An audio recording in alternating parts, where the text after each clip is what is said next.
Hi all, and welcome to the Truth, Honour and Integrity Show. My name's Thomas Williams, and this is a special show.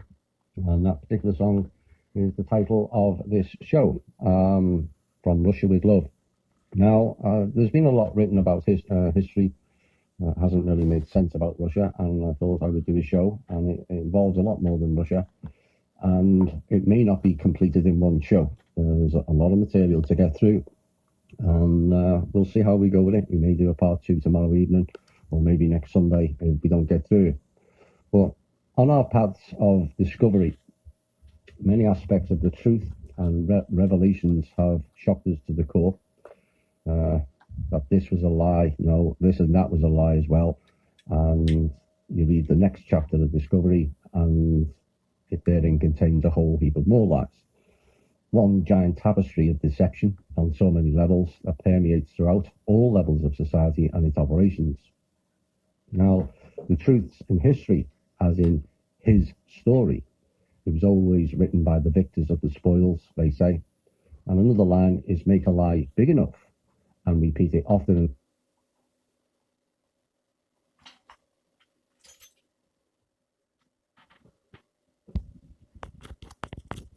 enough, and then it stalls itself as the new truth.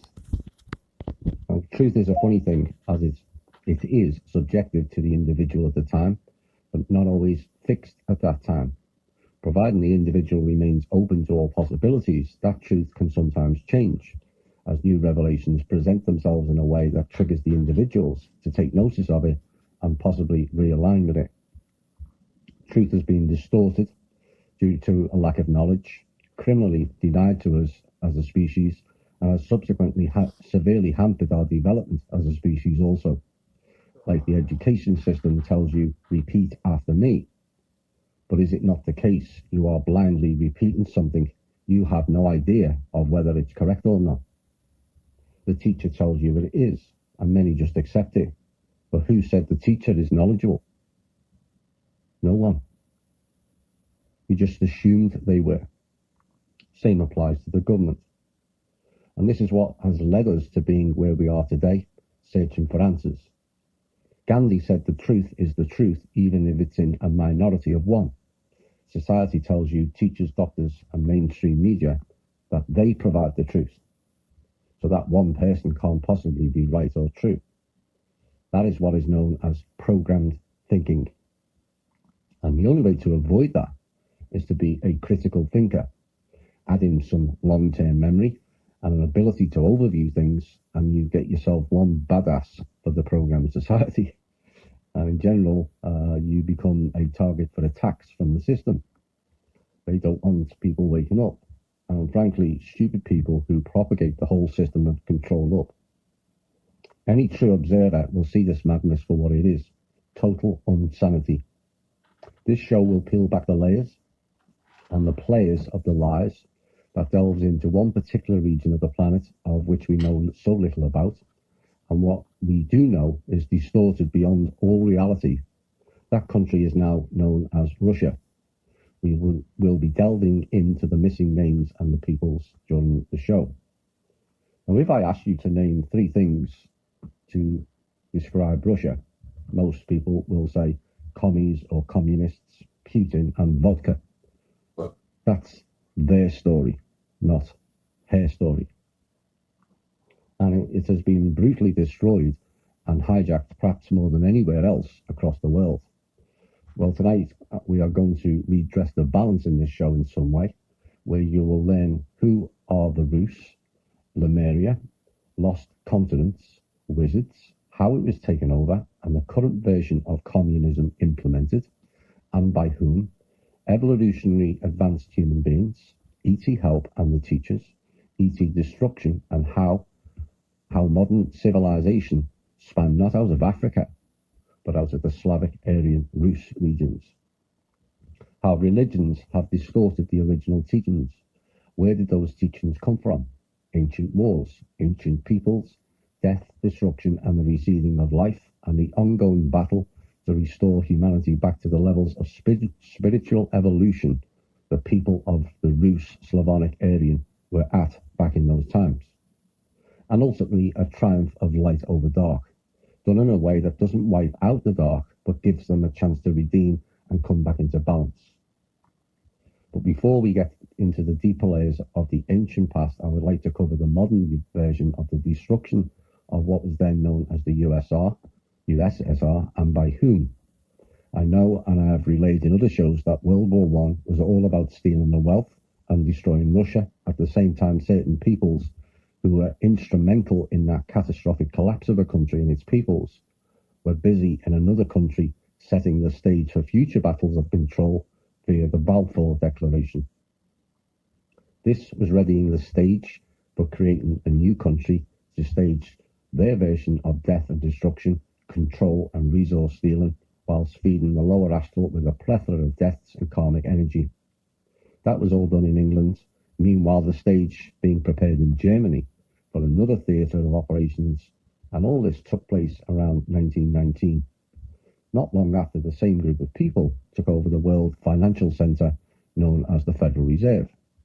A systematic global takeover by one particular group doing the dirty work of a hidden element many people deny exists, but it also must be remembered that we must not tarnish all the peoples connected to the group as all being the same. They are not, and have been damaged in more cleverer ways using psychology than their political agenda peoples have done to Russia and many other countries. The beginning of this show is about the Russian Bolshevik Revolution in 1919, and I hope you enjoy this show, and here is a piece of music to get us started. Right, let's get into the meat of the show. A lot of this material, for those who like to know where the background came from, is predominantly by a guy called Nikolai Levashov.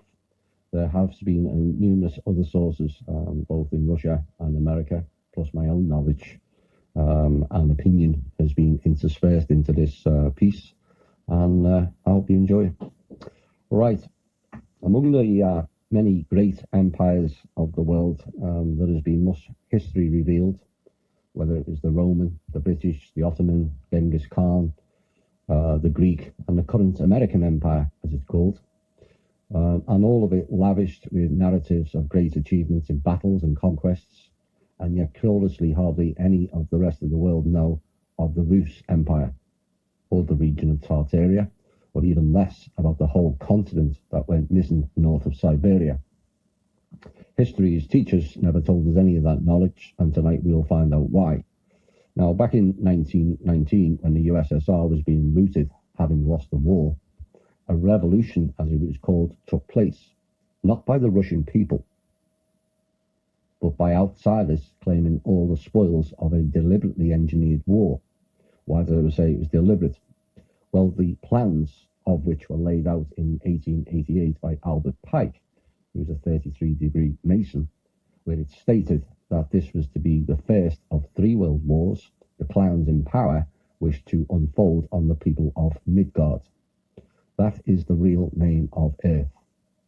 Earth means inhabited planet. This will become clear later in the document. Now, these were all laid out as some sort of mystical prophecies by Albert Pike, but delve deep enough into all these so-called prophets and prophecies, and a hidden dark agenda appears when you scratch the prophet's surface. Prophecies are not possible, are possible future events, far from it. They are prophecies, and there are and were plans the clowns in power wanted unveiled. You see, to them, all the world is, or soon to be was, a stage. They played the lead roles, and we were the extras in the scene, expendable ones at that. So having played out Act 1 with World War One, they now went about creating the next stage in the theatre of operations.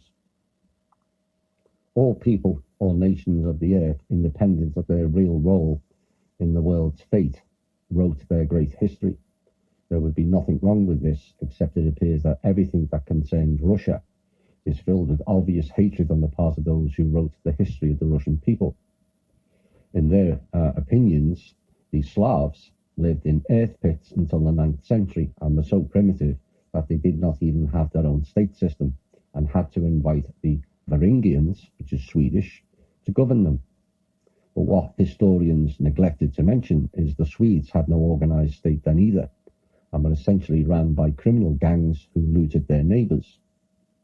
Now, the Varangians were the Vikings, or the real meaning of Vikings, VI, which is 6 kings. They operated under the 6 kings flag. Now, the historians were also terribly ignorant until the 9th century, stating that 2 saints, Cyril and Methody, created the Slavonic written language on the basis of the Greek one, and thus gave the light of knowledge to the dull Slavs. Not really. Moreover, history also states that the Mongol Tartars had kept the Russian people in slavery for 300 years, and only when Peter the Great cut through a window through Europe and transformed Russia according to the European image and likeness did Russia become the great empire. So that is the kind of history of Russia as they have portrayed it. It appears that the modern history of the Russian people was actively created at the time of the Romanovs dynasty, which came to power in 1613, and the Bolsheviks took the baton from them after the revolution of 1917, or so we're told. The Romanovs' history of Russia was created in the 18th century by the great Russian historiographers, people who were not from Russia, didn't even speak Russian, and yet they wrote Russian history. And some of these people were Siegfried Bayer, aka Mayer, aka Rothschild, Gerhard Friedrich Müller, August Ludwig von Schlosser, all of whom were German. Not, like I said, none of them had learned Russian, but nevertheless they wrote the whole history of the Russian state. A pretty interesting picture is observed by anyone who feels like it, be they German or Jewish, can write the history of the Russian people. But it appears that the Russians, who were made out to be so primitive that they were unable to write their own history. Now, there was many of the Russian historians were dismissed completely, and a couple in particular, Gumilev, spent his best years in a concentration camp, and Fomenko and other historians were disregarded because they were declared not certified specialists. So these Germans and later the Jewish peoples essentially did an overwrite of Russian history and completely neglected the Vedics of the motherland. Their knowledge and light mastery all conveniently reconstructed in their image and continued what started over 1,000 years ago, known as the Night of Svarog. Now, according to the Vedic texts, the Nights of Svarog are areas of space in which our planet periodically enters with the rotation of our galaxy, and which creates a negative evolutional warp. This launched 1,000 years of dark, which ended in 1996. Now, if the term Vedic text seems familiar to you, and you are thinking it's all to do with India, this show will show exactly where those texts originated from, and it was not from India.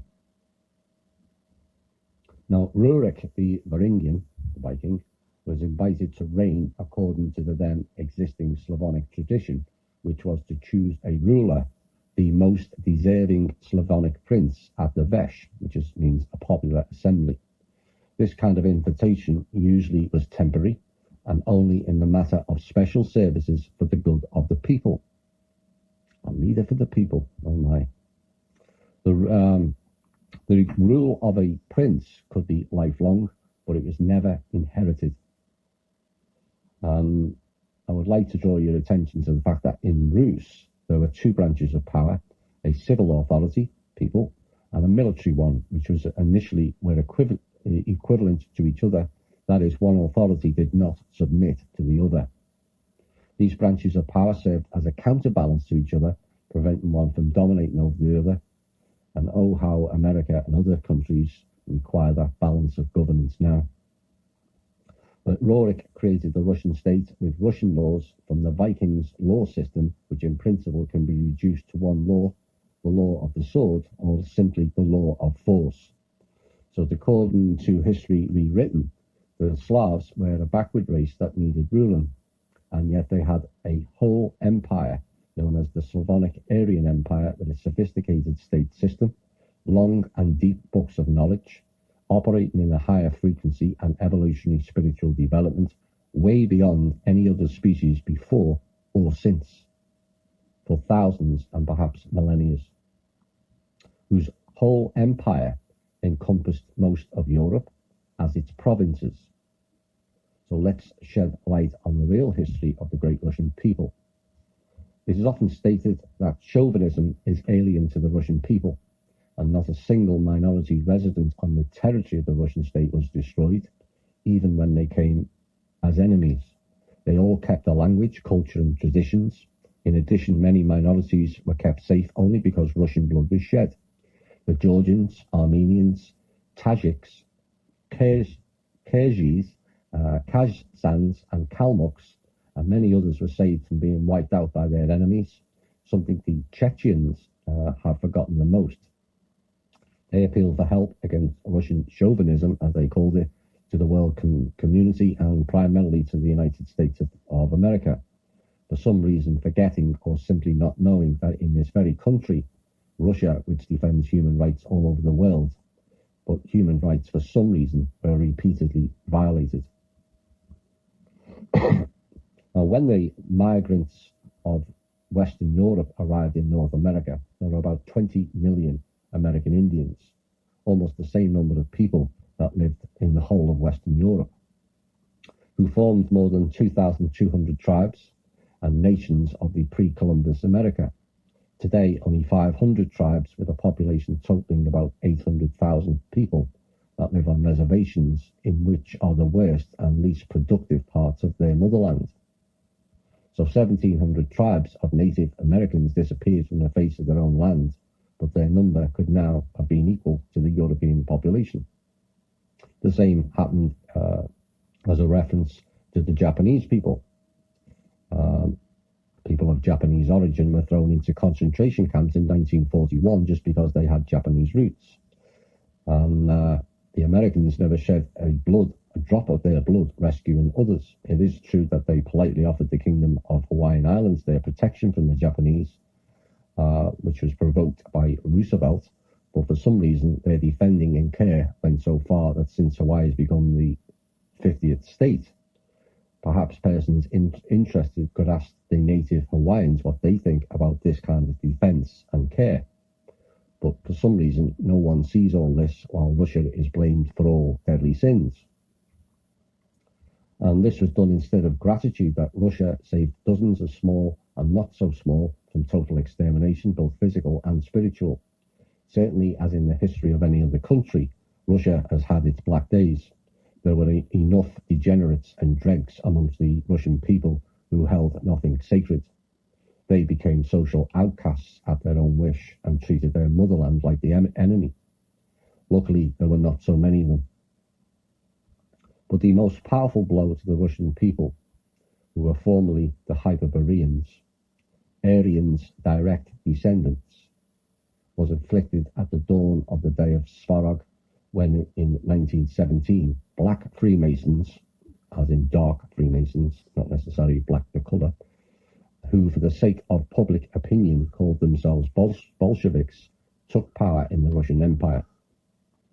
There were almost no ethnic Russians in this black power, which pounced upon the people of Russia, on their culture, history, with all its force. In the concentration camps created by Lenin's lifetime, millions of Russians were housed the cream of the nation, the Russian nobility, the Russian intellectuals, the whole of the corps of Russian officers, all Russian industrialists, all Russian merchants were all killed. All of them.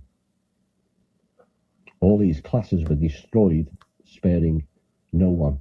Not only men, but women and children and old were mercilessly killed outside of any court and trial, because no court would be able to bring any legal foundation to justify the destruction of entire classes of society according to the principle of belonging to a class. And yes, all this took place with the implicit agreement of the rest of the world, often with its active assistance, and no one yelled about the genocide of the Russians, about the destruction of the flower of the Russian nation.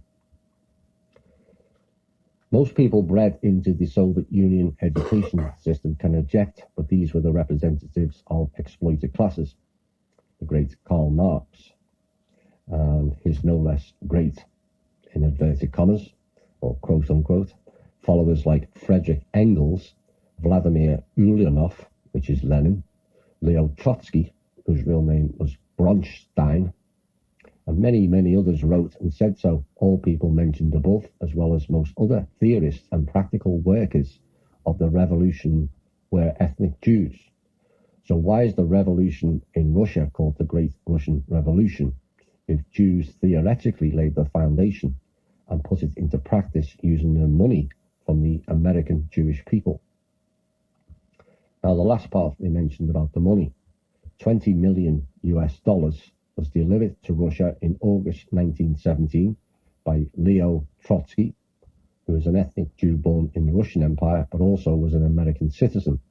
It was this money in gold, which was an unbelievably enormous sum for those times, from the Russian ally known as America, which allowed the black Freemasons of Judaic nationality to hire Latvian hitmen, Chinese criminals who, together with Judaic fighting squads, perpetrated the Great Russian Revolution.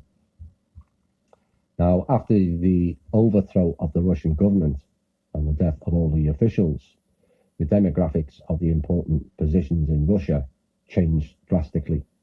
Now, according to the data that was furnished, out of 556 important functionaries of the Bolshevik state in 1918-1919, there were 2 Ukrainians, 11 Armenians, 35 Lets, known as Latvians now, 15 Germans, 1 Hungarian, 10 Georgians, 3 Polish people, 3 people from Finland, 1 Czechoslovakian, and 1 Karen.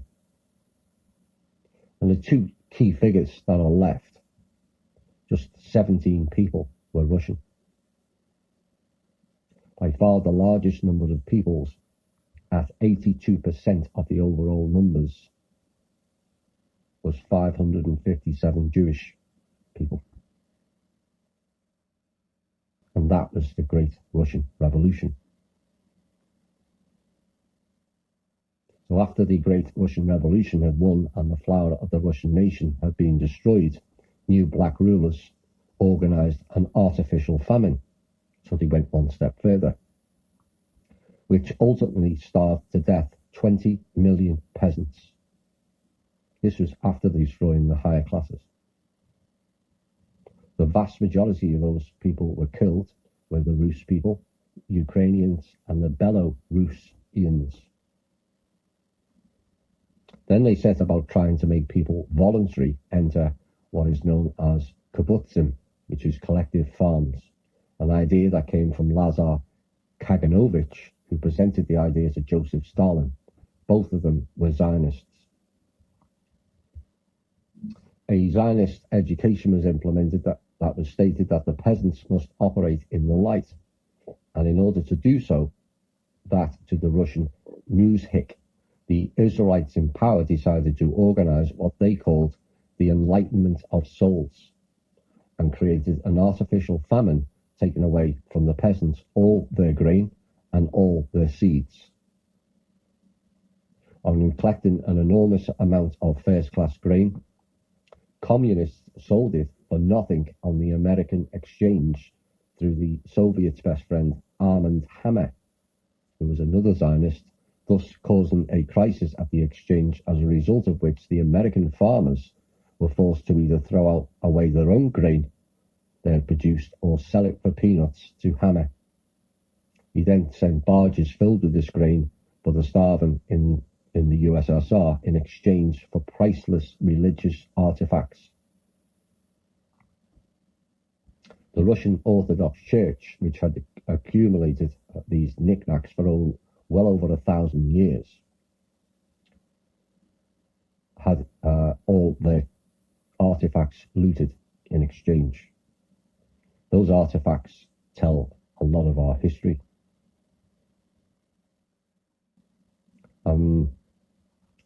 This is possibly why it may have been a more historic importance than people realized when the Russian Orthodox Church visited Israel for the first time, possibly ever, recently. Perhaps they were getting some of the artifacts back. So how did the new rulers' lives go? Well, they lived a lot better than the Russian people did. In essence, these were migrants, not natives. But they, as a member of the kibbutz on the territory of Eretz Yisrael, they received from the state a cottage for the time he lives in the kibbutz, and also received a salary. In return, he had to work off that salary only a few hours a day, and the rest of the time he could spend learning Hebrew free of charge or study. A migrant was free to do all this only if he wishes to do so, but never under compulsion. So while the Israelite Bolsheviks drove the Russian peasants into collective farms by force, taking away everything they had gained by their labor, but the forcing of the Russian peasants into collective farms ultimately failed. So the Zionists came up with a new plan. A wealthy peasant was known as a kulak, the Russian term for wealthy farmers, and 5 million persons immediately were stripped of all their possessions and sent to Siberia, with only the clothes they wore when being thrown out of their homes. Now, history will tell you their history, not the real one. These were voluntary migrants, but they weren't sent to places with cottages, ready-made cottages in well-equipped settlements, but they were told to live al fresco in the open country, more precisely in the Virgin Taiga, which is essentially unincorporated land, no buildings, no agriculture, nothing. The people, 5 million of them, were dropped off in the middle of nowhere and given one axe, one saw, and one shovel for the whole group. And basically, they were back to hunter-gatherers and rebuilding. But sadly, few could survive the harsh winter conditions. After all, this was Siberia. Now, history told us that the party of the Bolsheviks served the proletariat, aka the revolutionary class, but neglected to specify that the party of social democrats, hello, Hillary, the Bolsheviks faction came from the Bund, B-U-N-D, which was a Judaic nationalistic party, in other words, a Zionist party. There are almost no workers or peasants amongst the Israelites. It's hardly revolutionary when it only appears to serve one class of people that were not native to that region. That means the so-called revolution was really an invasion of Russia. The fact that all highly qualified workers were the first people the Bolsheviks destroyed, this class whose interest the Bolshevik Leninists defended so zealously by the means of the dictatorship of the proletariat, was simply wiped out by them. But the fact of the matter is that before the revolution, the skilled workers did not need anyone defending their interests. They got a good salary, which was at times greater than their colleagues in the so-called more developed Western countries. There were kindergartens and day nurseries in their enterprises. They could afford to spend their holidays in Italy and Greece, which obviously did not coincide with the image of the oppressed class, which had nothing to lose except for its own chains. In order that there would be no one who could appeal against this kind of defence, they were simply destroyed out of sight, and then it's much easier to defend the interests of an already non-existent class.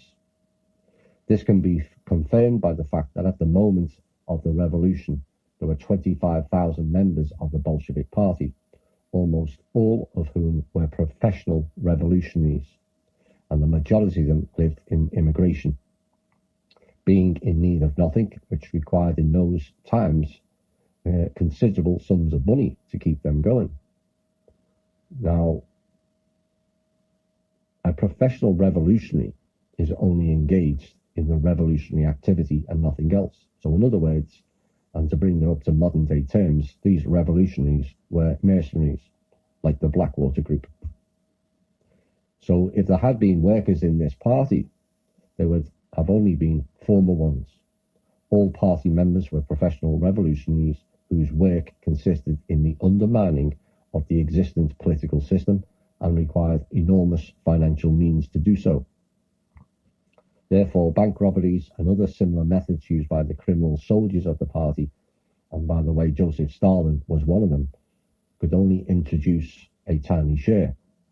The main means for the Russian Revolution came far away from America, and oddly enough, the American multimillionaires who played the role of Santa Claus for the Bolsheviks again, these American multimillionaires, for some reason, were all Jewish. It turned out to be quite strange, the Great Russian Revolution, didn't it? Prepared by Jews, performed by Jews, financed by Jews, and the country was headed by Jews after it. But nevertheless, in all the history books, it's still called the Great Russian Revolution. A revolution that destroyed mainly only Russians and the Slavs. Stalin subject to repression dozens of millions of persons, the majority of whom again were Russians, Ukraine and Belarusians. Certainly all other people who lived in Russia also suffered from all of this, but the overwhelming majority of the victims of the regime were the Slavs, Russian people, as well as most of the victims of the Second World War. Now, we've already spoken about 30 million being destroyed in the First World War and the aftermath. In fact, it's near 40 million. But during the Second World War, out of the 50 million people who died, 30 million of them, 60%, were people of the Soviet Union. In comparison, the Germans lost around 9 million people. Doesn't make much sense, that, does it? However, even when the war was finished, the process of the destruction of the Slavs did not stop. It only took other forms. In fact, the whole 20th century, the last century of the 1,000-year night of the Svarog, and the night of the Svarog began in 6,496 according to the Slavonic Aryan chronology, which is roughly 988 AD, and finished in 7504 of their chronology, which is 1996 in our calendars. It was essentially the century of the genocide of the Russian people, which lost, according to different calculations, from between 70 to 90 million people of its sons and daughters, and this was only the direct loss. So when the world accuses Russians of the distribution of the communist pest, I sense there must be a great bitterness in Russia because of this kind of injustice. They weren't communist to begin with. Now, for me personally, if I was asked the essence of why I do what I did, the answer will always be injustice and the wrongness of this world. Now, the final portion of this section of the show is from Nikolai, when it asks, who yells about it most of all? And it's exactly those who are the real culprits in all these crimes, the people known as the Israelites. Not all of them. I'm going to make that quite clear throughout this show, who hypocritically making themselves out to be the victims of this system. In essence, they are. History yet again rewritten by the hands of the victors, and it's way past time humanity receive the real truth and make up their own minds as what is real and what is not. I want to make it clear again, this is in no way disparaging to all Jewish people. No more than American people can all be blamed for the total genocide of the USA Inc. military has perpetrated globally since World War II. This is a select group within their community, being led by insidious psychopaths that care not for humanity in the slightest, and least of all the Jewish people themselves. To them, it's all about a political ideology and an agenda, with an end goal of them controlling the whole world, its people, the knowledge and our resources, and then holding us to ransom. I think it's high time the treasonous act against humanity is shut down once and for all, and the people see Russia and its people in a new light, and I mean light and not the total darkness that has been portrayed to the rest of the world. We're going to have a music. Hi all and welcome back. A fairly sobering story, Matt, and sad one, but it won't all be sad, this show. we will get into various topics, and the next one kind of sets the stage for what the people known as the Hues and another people known as the Hues. Now, man as a living organism occupies a certain niche in the ecological system of Earth. In fact, this niche is not arbitrary, but one which corresponds to the abilities and properties of a human organism and is in his way of life as a gregarious living creature. Therefore, the appearance of man as a species becomes possible only when an Earth's ecological system becomes complex and multi-level enough in the process of its own evolution development for free ecological niches to then appear. Now, the latter impose on the species which try to master them certain requirements. The adaptation to these niches result in the appearance in these species of the properties and qualities necessary for the origin and development of the mind. So everything must be in place before man or other living being has or can develop and thrive. So, in other words, the evolutional development of the vegetative world as the foundation of the pyramid of all living matter on any planet results in the appearance of mind at a certain stage of its development. Every ecological niche imposes certain conditions and limitations on the species which occupy it, such as the size and forms of living organisms, qualitative and quantitative composition of food, a certain periodicity of vital processes. Only these organisms which managed to adapt themselves to these requirements and conditions were able to survive during evolution.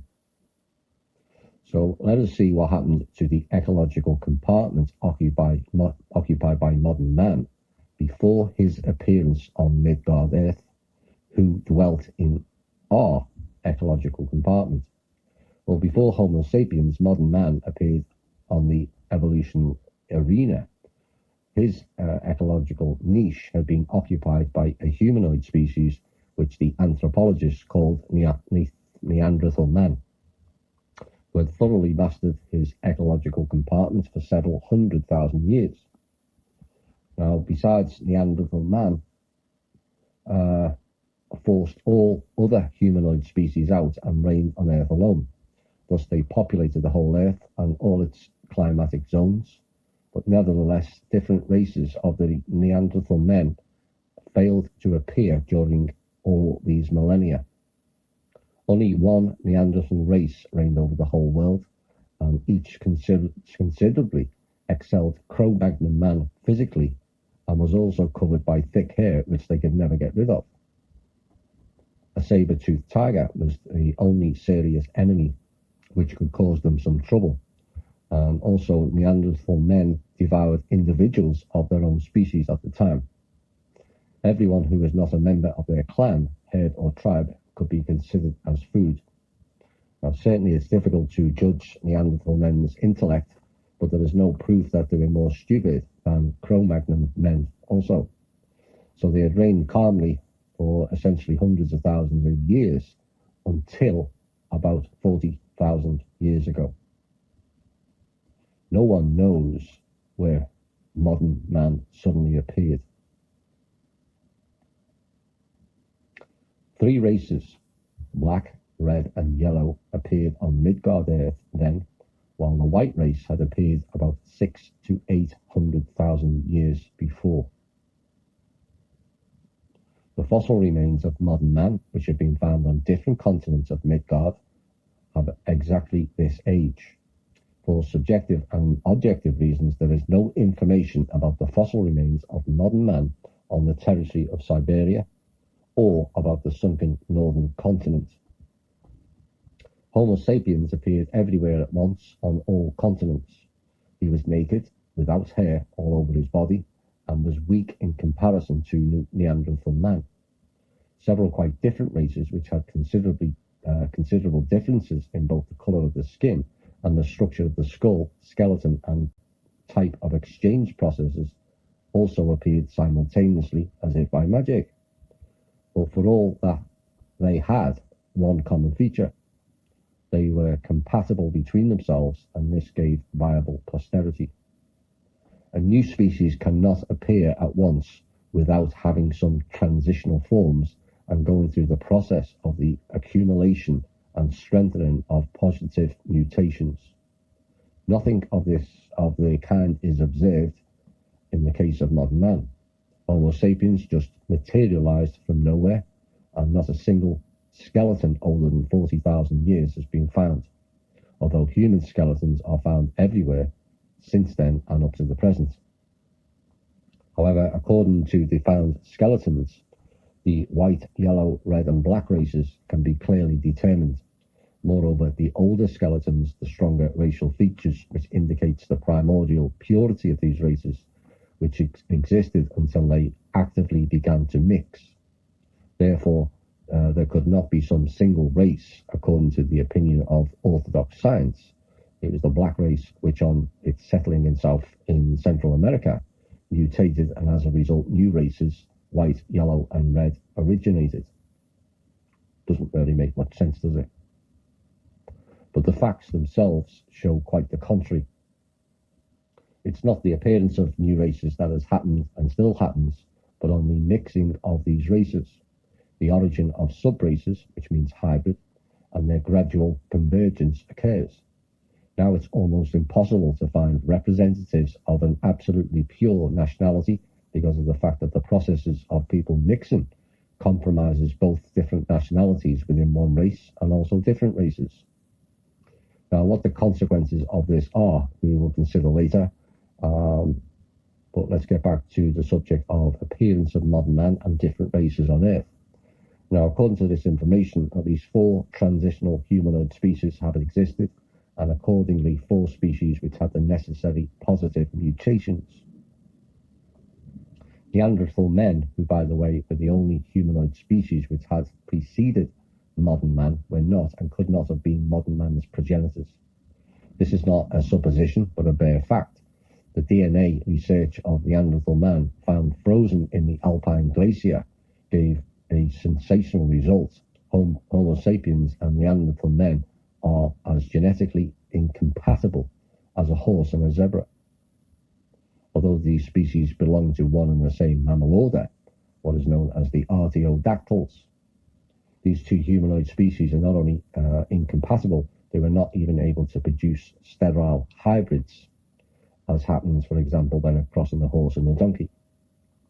Only skeleton which combined characteristics of both species, Cro-Magnon man and Neanderthal man, was found in the South American mountains. But its proprietor did not live till puberty, i.e. it died while it was still a child, which indicates the complete incompatibility of these species, and this kind of makes it a fact. Moreover, Neanderthal man had happily lived for hundreds of thousands of years, and then rapidly died only when modern man appeared. It took them only 1,000 years of coexistence with a more progressive species to die out in an organized manner in order to vacate the place for Cro-Magnon man. All humanoid primates have thick hair which covers almost all of their whole body. Such species like gorilla, orangutan and chimpanzees are considered the closest species to modern man, are almost all fully covered with hair. Even though they've dwelt in the climatic conditions of the tropical and equatorial zones for millions of years. You think they would be better without the hair. But they failed to shed their hair cover and to become reasoning, while modern man appeared ready-made naked with only rudimentary remains of hair cover on the body. This proves he didn't come from apes.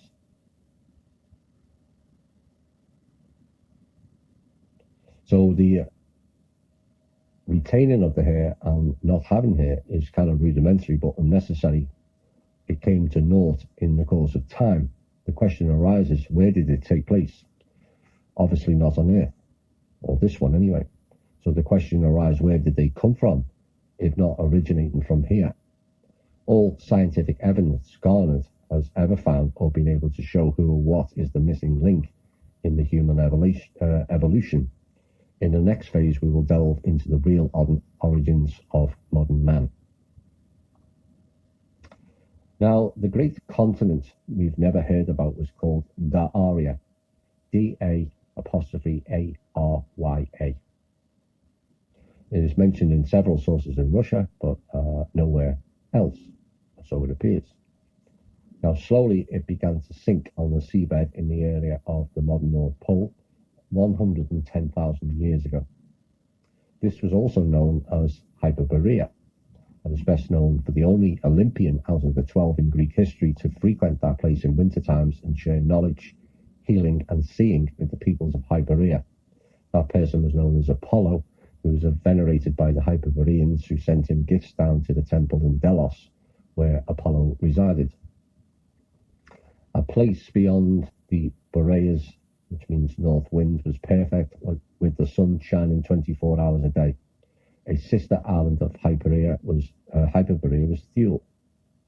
And many of you will know the legend of the Thule girls, of which Maria Orsich was the most famous known of them, who went on to form the Vril Society. Yet again, these appear to be of Rus origin, blonde hair and blue eyes. Now, I am aware of the stigma that brings to people's thoughts due to how the whole Aryan race was written against and around World War II. But like the Jewish peoples in the previous chapter, we cannot sweep them all with the same brush, when so much of our history is reversed and distorted. Maria, it stated, was born in Croatia and was very advanced spiritually and other ways. And they were helping Germany initially during World War II, until they realised there were others behind the frontman Hitler, who had very wrong purposes for their knowledge. Maria completely disappeared in 1945 and was never seen again. I am speculating, as I am aware, one of the Vril girls is being held hostage by the militaries, and it's quite possible she is that person. People will argue she's too old. Some people of higher spiritual abilities are a lot older than we think. You'll find out that later. Not everyone lives 70 to 100. Some live a long, long time.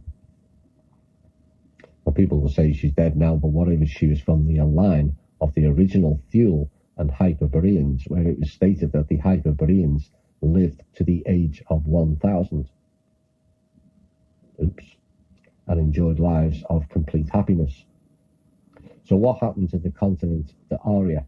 Well, here is the Vedic text describing what took place 110,000 years ago with the most advanced species that ever resided here, spiritually wise. And it states, you lived a tranquil life on Midgard since olden times, since the world became a safe and settled place. Remember Dazdbog deeds, as they are written in the Vedas. Dazdbog is another name for Tark, who was an Aquilia god patron. God is a different meaning, I'll explain that later. He gave the 9 Vedic books to the Rus people. And the term gods back then is not the same as it is now. By gods, it meant they were understood to be highly evolved people. Now, people can become highly evolved in one lifetime. So it doesn't necessarily all have to be ascended masters arriving in crafts from multiple light years away. If you were a highly evolved person in this lifetime, you would be classed as a god back then. And it tells the tale of how he destroyed the Koshis, bulwarks, which means bases, placed upon the nearest moon. The nearest one. I've said in previous shows we had 3 moons. This document proves it. How Tark would not permit the insidious Koshis to destroy Midgard as they had destroyed Dea, D-E-A. Now, Dea is now the asteroid belt between the orbits of the planet Mars, which was known then as the Earth of Ore, and Jupiter the earth of Perun. Now, Perun will be a familiar name in these texts because he's the person that kept coming down and talking to the people. The waters of the moon created the flood. When the moon shattered to pieces, they fell from the sky to the earth like a rainbow, and like spharogiches, I nearly got that right, which means meteorites, a ray came down on Midgard earth. The ancient threads, which reached far, distant palaces, were destroyed. Now, palaces in those times meant constellations, ancient threads that went to other constellations. Gates, in other words, you'll hear more about them shortly. And the links between the worlds were broken. The faraway calls were not heard anymore. Many Vitmaras were lost in the heavens. Vitmana, a celestial chariot. Then people moved large distances of planetary scale by means of Vitmanas with an N, and between planets by the means of Vitmaras with an R.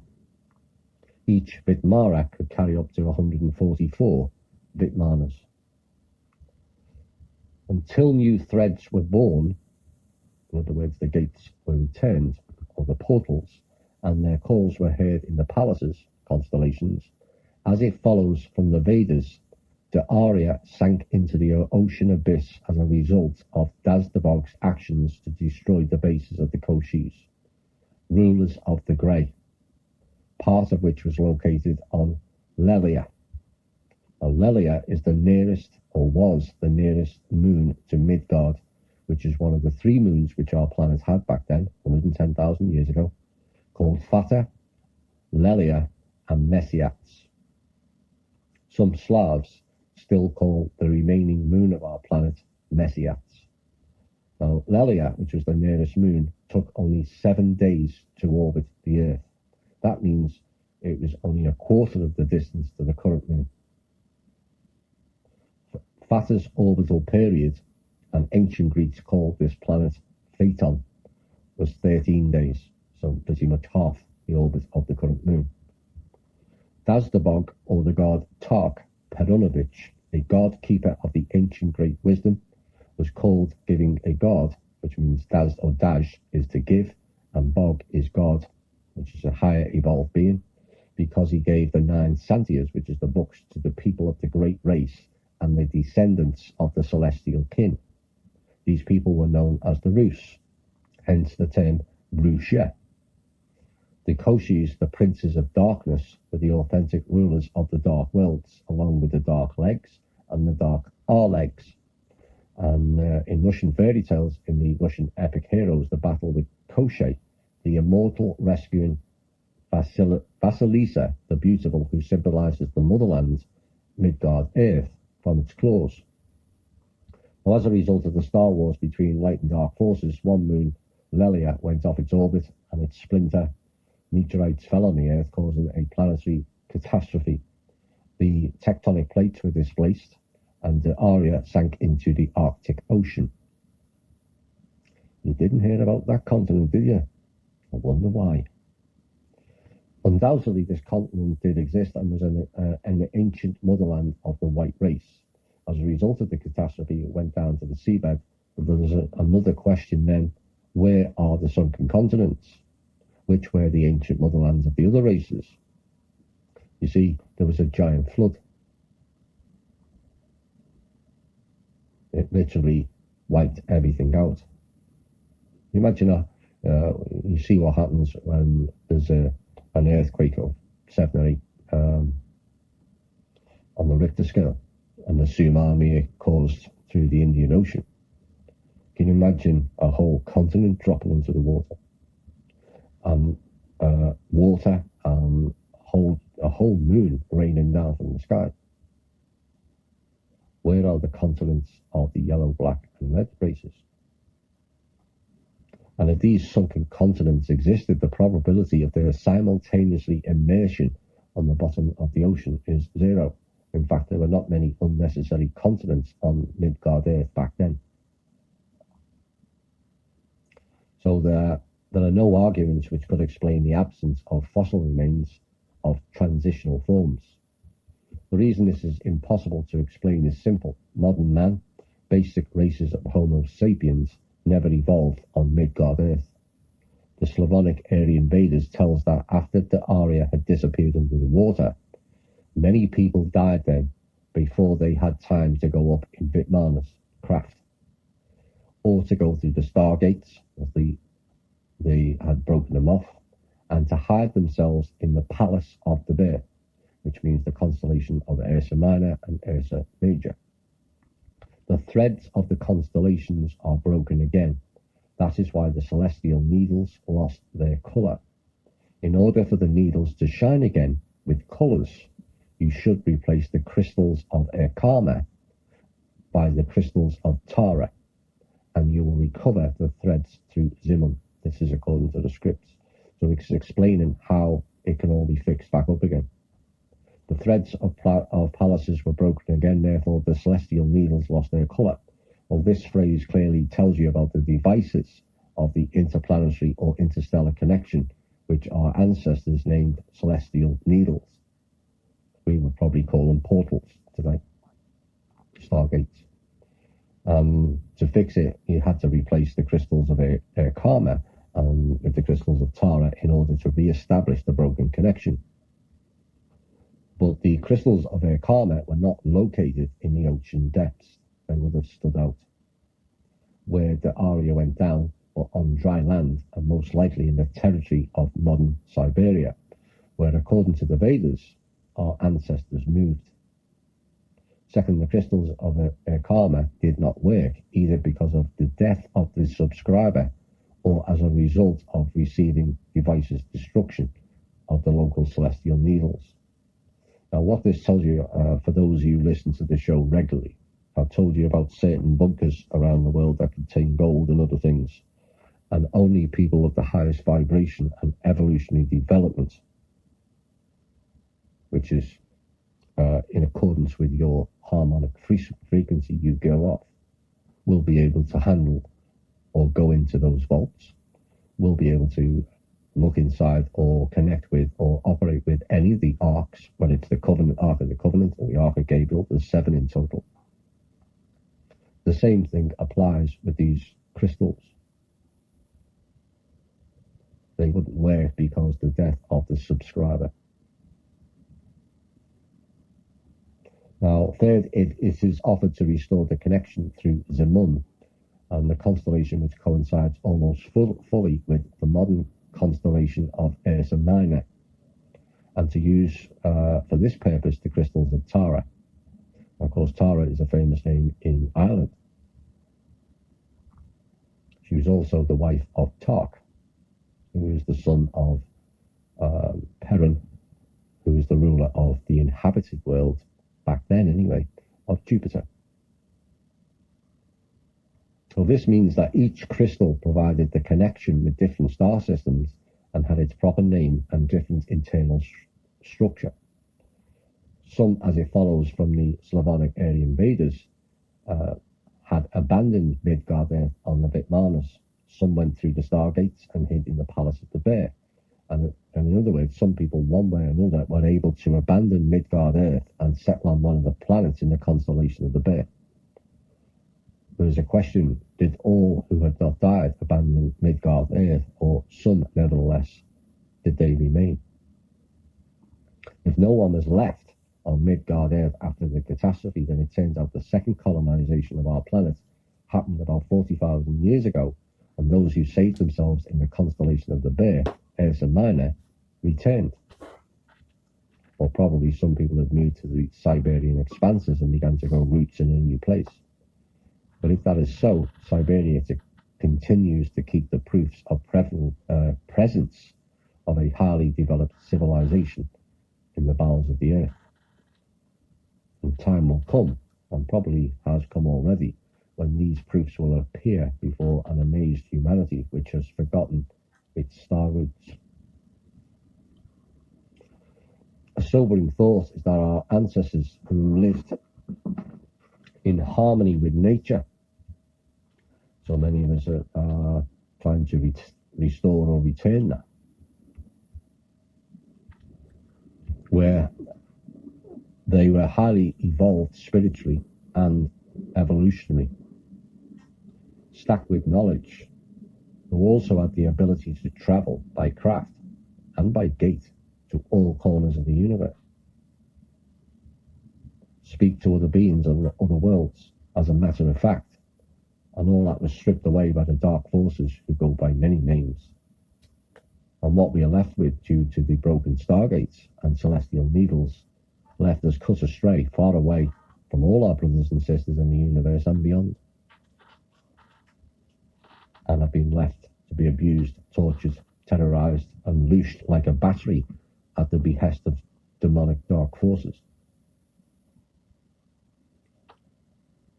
But the worst aspect of it is we are reduced to not knowing who or what we are, where we came from, little to no knowledge, a confused state, feeling that everything is outside of us and we have to worship externally to God or gods who are just loosing your energy and your life force. Like children of the universe, and only now are we reawakening from this amnesic hell and taking the first steps towards restoring ourselves and Midgard. Hi all and welcome back. Right, having gone through modern man, how it arrived, catastrophic wars and the history of Russia, well, now we're going to touch on some religious items. And it's often a testy subject for many people. When you start delving into the research of it, large chunks of it falls apart and doesn't make sense.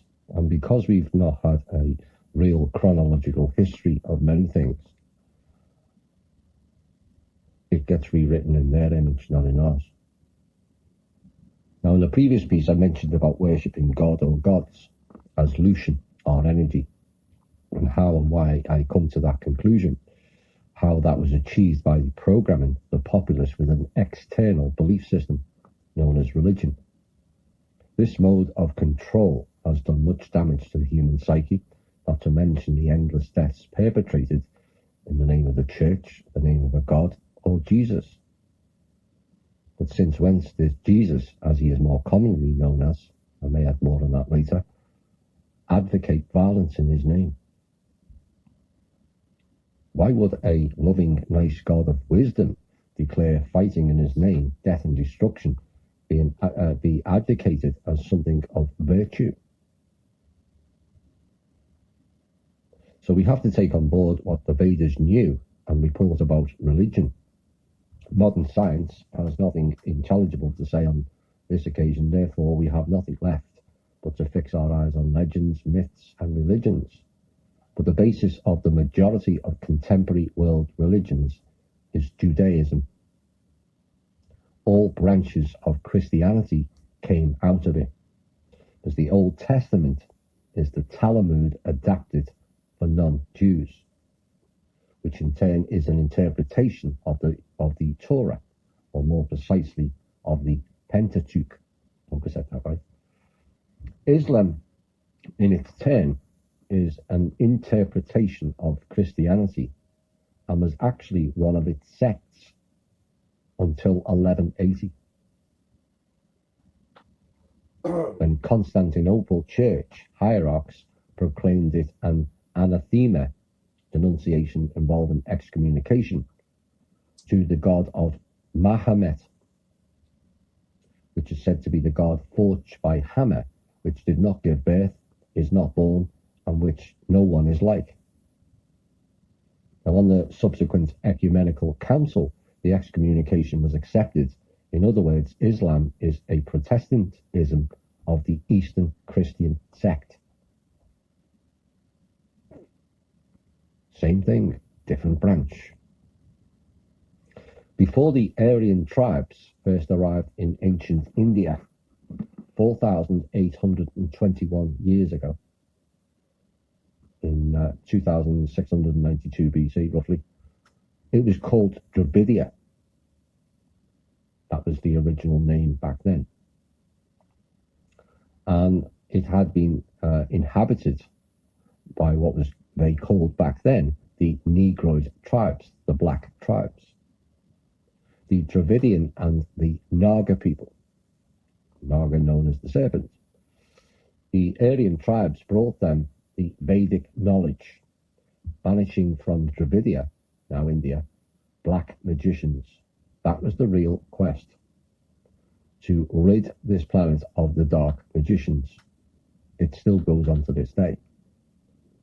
Now, the black magicians who had practiced a cult of goddess Kali, the Black Mother, to which they offered human sacrifices. That's where the term Kali Ma, Black Mother. It is fully possible that the phrase, they were both naked, Nagas, the man and his wife, and were not ashamed, could mean that they were both people of the black race and worshipped the goddess Kali, the Black Mother, and were not ashamed of this. The Israelites, using the ancient Vedic sources for writing their sacred books, could not miscomprehend the sense of the word, or did not want to focus their attention thereon. The point is that the Israelites belonged to what was called a grey subrace, which originated as a result of the mixture of the two races, the white and black ones. And by sub, I mean hybrid, not inferior. The Aryans conquered Dravidia for the first time about 5,000 years ago, but the active interracial mixing between the white and black races and the origin of the new subrace, hybrid, the grey one to which the Israelites belong, had begun long before. Now, there was people that were known to the Aryans as derelicts, people who were either rejected by the white race or voluntarily abandoned their motherland because Aryan law prevented them from, according to them, realizing their ambitions had come to ancient India long before the first Aryan campaign took place. But what is more likely is that waves of derelicts rolled over Dravidia for several millennia, one after the other. By the time the Aryans first conquered Dravidia, and by conquered I mean ended the Black Mother worship and the sacrifice, not war, the grey subrace had already been formed. It is of interest that the Old Testament, being in fact a mythological description of the history from the Torah of the Judaic people, places the paradise in Eden in the east. This is where it gets interesting, for some anyway. There were 4 gardens of Eden, not one. The main one being in what is now known as India. From the Old Testament, it says, and the river went out of Eden to water the garden, and from thence it was parted and it came into 4 heads. The first name of the first is Pison, which encompassed the whole land of Havilah, where there is gold, and the gold of that land is good. There is bdellium, which was an aromatic gum, and the onyx stone. The name of the second river is Gihon, the same that encompassed the whole land of Ethiopia. The name of the third river is Hiddekel, that which goeth towards the east of Assyria. And the fourth river is the Euphrates, and the Lord God took the man and put him into the Garden of Eden to dress it and to keep it all good stuff.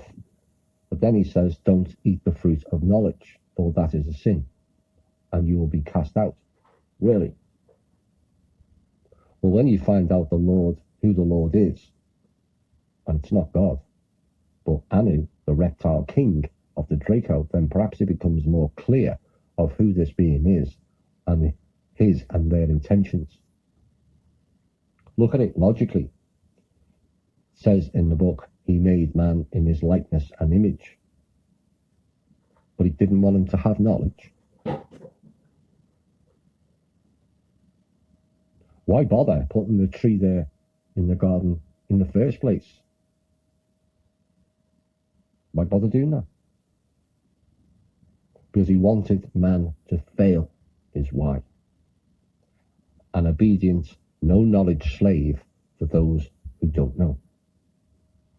The name for the God of knowledge is known as sin. Now the river Pison is the river Ganges. Eden in Hebrew is Gan Eden. And when the Aryan tribes defeated the Dravidian Black Magicians civilization, they came to Mesopotamia, which means the land between the two rivers.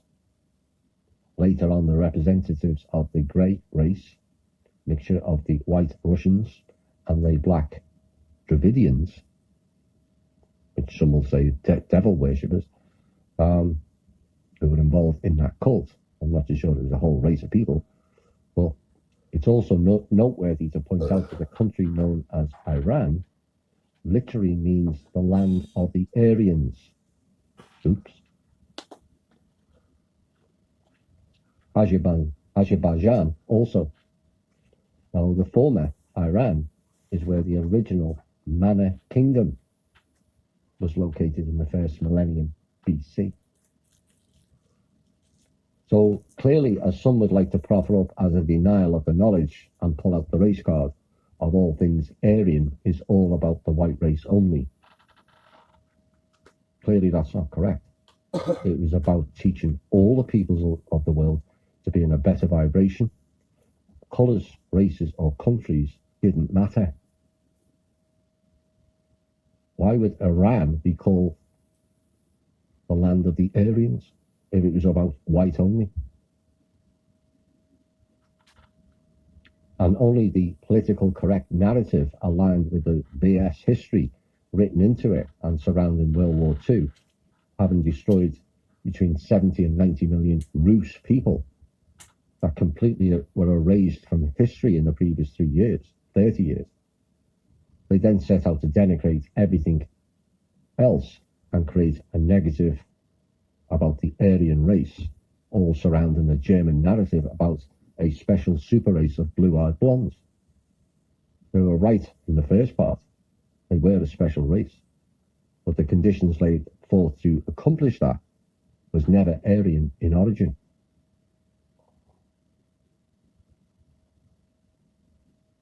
The irony is all of this is neither Hitler nor any of his leading SS were blue-eyed blondes. So according to their alleged narrative, they would have been wiped out also. Does that make sense? Given Hitler's mother is Jewish and also possibly a Rothschild, it makes less sense, and yet in some ways makes more sense of what is really going on and being portrayed to the public. The Dravidian Black Magicians were not fully destroyed. Some were able to hide in their ancient motherland, the African continent, most likely in the second Eden in Ethiopia, which was called the land of Kush, Kush, and the greater part of the Dravidian and Naga people remained in India. Some returned to the northeast of Africa, and some settled in Mesopotamia in the Middle East. However, most likely the majority of descendants of derelicts who had formed this new, what is called the Grey subrace, abandoned their new motherland fearing the punishment because their ancestors had violated the Rita laws, R-I-T-A, which means divine law or divine truth. Now, Eden was clearly a sacred place for the tribes of the Dravidian and the Naga people who worshipped the Black Mother, especially for the priestess goddess Kali Ma, because the servants of this goddess were all women. Based on his research on the Bible, Alexander Philippov left in search of the biblical paradise and found it in India. And he saw a picturesque valley with striking plants, animals and birds. It indeed had a border in the form of a horseshoe-shaped chine, and the word paradise means in Persian a stone swell which surrounds a garden. The river Son, which flowed from the valley, also had an obvious border in the form of an even line of rapids beyond which even the colour of water was different. Everything emphasised that this landscape was not of this world. There were stone gates in the eastern side of the valley at the confluence of the rivers. Near the gates there was an enormous statue with a sword. It is impossible to not remember cherubim and a flaming sword put to guard the gates of paradise. So from all the biblical descriptions, this person found the original Eden. Not far away from where the statue with the sword was a tree, grew with the sculptures of 3 cobras. It was enclosed and decorated with flowers and beads, and there was an enormous handmade tree with a serpent winding around its trunk in the heart of the valley. It turned out that for the Hindu, which are descendants of the Dravidian and Naga people, it was a sacred place. They think that Shiva was born in this valley. Shiva in Hinduism and Brahmanism is one of the 3 supreme deities along with Brahma and Vishnu. Now, Brahma is a god creator, Vishnu is a god keeper, and Shiva is a god destroyer. Shiva in Hinduism is a great god, Mahadeva. Only Brahma and Vishnu were his equals. Shiva is said to be eternal. He is the head of evil spirits, the god of fury, madness, and wild orgies, and at the same time the god of asceticism and the head of yogis. Shiva is the killer of Kama, the deity of love, who dared to trouble his soul. His symbols are, take note, a bull, phallus, and moon. The god of fury, with symbols of a bull, phallus, and moon. Oh my. He's usually portrayed with a trident and a necklace made of human skulls. Nice chap. Of course, Shiva is the egregore for in the front of the CERN building, or was. Shiva's cult requires human sacrifice again. Shiva's wife, Kali, the horrific Kali Ma, is an exact likeness of her husband. It should be noted that Shiva's cult originated in the time of patriarchy, which forced out goddesses, in particular the goddess Kali Ma, into the background, occupying her niche and keeping her specific feature, the human sacrifice. The human sacrifices to Shiva have never stopped and continue to this day. There was a recent incident involving someone from the church. A temple priest chopped off the head of an 8-year-old boy with a dagger to honor the deity by human sacrifice in a town in Bijnor district. The incident came to light when the boy, hailing from Kalagar, was reported missing after he had gone to Shiva's temple to play with his friends. His body was later recovered from the nearby bushes, and upon interrogation, the priest confessed to the crime, and the police said adding the priest had been arrested. Certainly, human sacrifices takes place secretly and on a much lesser scale compared to ancient times, but it does not change the essence of this cult. So the god Shiva simply adopted an historical relay race from the hands of the goddess Kali Ma. Shiva's status as a husband of a goddess called Kali the Horrific only confirms this succession. Now, I want to make it clear, I'm not telling anyone, this is me, that there is no God, as it's called. To me, it's known as Source. Each and every one of you is part of that. So in essence, you are all the God particle. So why not worship yourself? Why do we have to sacrifice people to these dark magicians? All the so-called gods in scriptures are not God at all, but sick and twisted individuals portraying and bestowing themselves with false titles. The embodiment is replicated here via the bloodline families. Another group who think they are more important or more special than everyone else.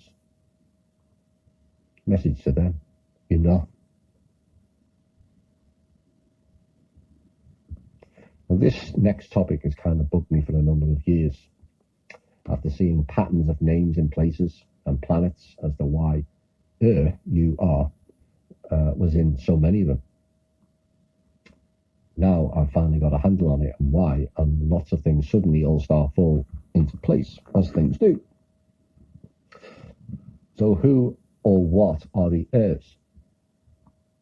Well, they are a highly developed people who came from other planets and lived among the people of the white race in Hyperborea, the Arya, and also Lemuria regions.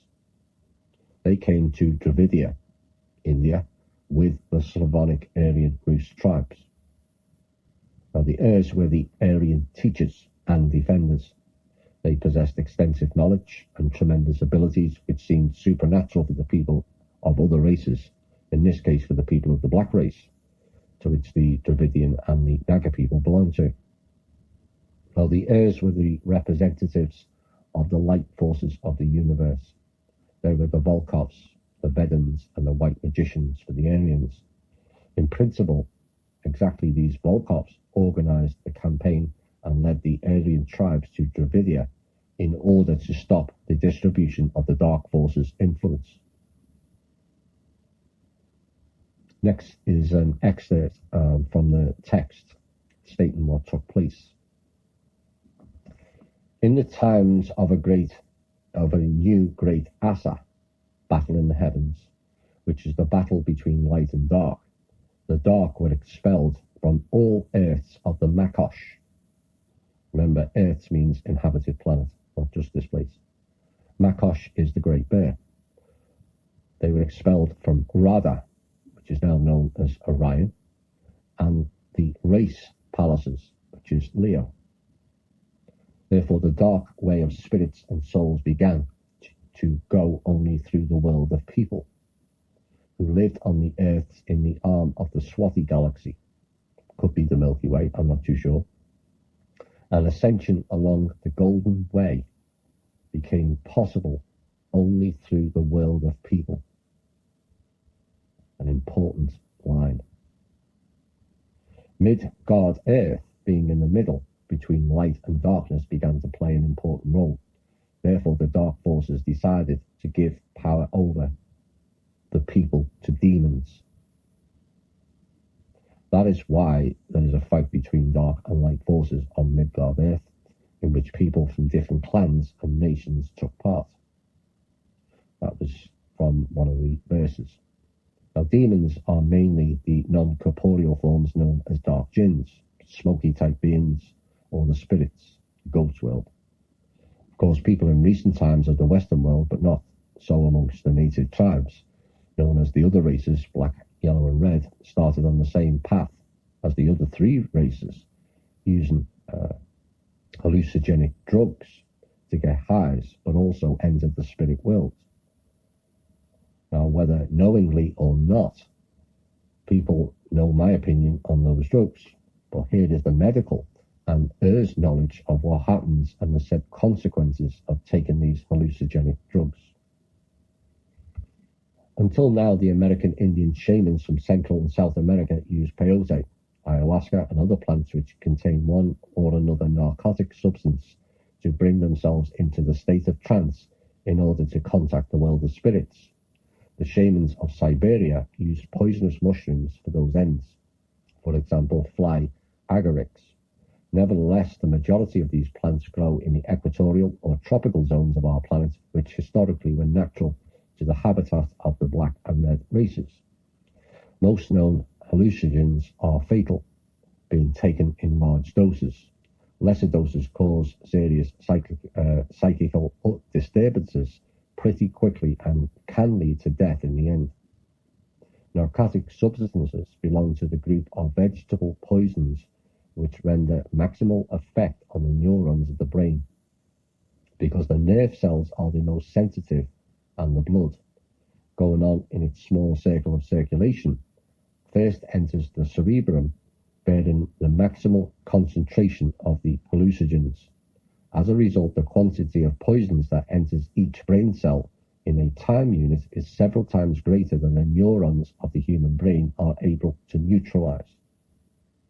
It can't keep up with it. Therefore, the poisonous molecules getting through the cell's protective billows begin to destroy the neurons of the brain. The nerve cells begin to die, and in order to prevent the death of the brain and the whole organism, the human spirit is forced to unfold its brain structures of other levels of reality when the brain is not ready for this. As a result, the powerful streams of primary matters, which we covered in the Humanity Unplugged series, which flow through the brain, destroys the poisons, and for a short time a person gets the possibility to see, hear and feel what's going on at other levels of reality. Moreover, a person who possesses brightly expressed paranormal abilities is able to act there, which the ancient priestesses and priests used in full measure. So the prohibition to eat the fruits of the tree of knowledge, as it follows from the above, had quite a real basis. Now, everyone is aware of the fact that drugs destroys the human organism, psyche, and tell on the descendants of a drug addict, so it is passed down. Moreover, drugs have a very precarious influence on the development of a person, who in most cases degrades and becomes a toy in the hands of the spirit parasites, which is actually the real death of a person. These are known as the walk-ins. Excess alcohol can also have the same effects, and as for the spirits drinks like whiskey, vodka, rum, they call that spirits for a reason. I can feel an awful lot of gulping amongst listeners now. Oh my God, I never knew that. You see, there is a reason those plants grew in the tribal areas, as they were more susceptible to the spirit invasions, and those peoples were used as a tool of the dark to get at the rest of the populace. So don't go blaming the people of colour for it. They were used as pawns. Dancing in the spirit world with no knowledge is why some people, many people in a way, become infected. Well, what do I mean by infected? Well, it has a few points. Most drugs give you a high and then a low, leading to swings in moods. But it's not being in balance, is it? Mood behaviour can be quite severe in some cases, leading to criminality, abuse, both projected and self-harm, a social outcast, and some drugs make you apathetic and lethargic. So you don't see what's going on around you and subsequently don't fight back against the system. This to me appears to be the major problem in Western countries. We're not fighting back enough against the system of control and abuse against us. Another aspect of dancing with the spirits is it can lead to the body getting illness or disease. Spirits reside in the astral realm, and their only source of sustenance is us. This is where cancer comes from. An astral realm infection passed across by the spirits. The worst aspect of engaging the spirit world is too few know what they are getting into. So many go in with no shielding, and also PSI field aura damage due for previous drug use, and spirits hitch a ride in and on your vessel. Oops. A one-way ticket, unless you know someone who knows how to get rid of them. They're not easy to remove. They become part of you. These can also be known, if it's a full possession, as walk-ins, and you'll be amazed at how many people carry hosts.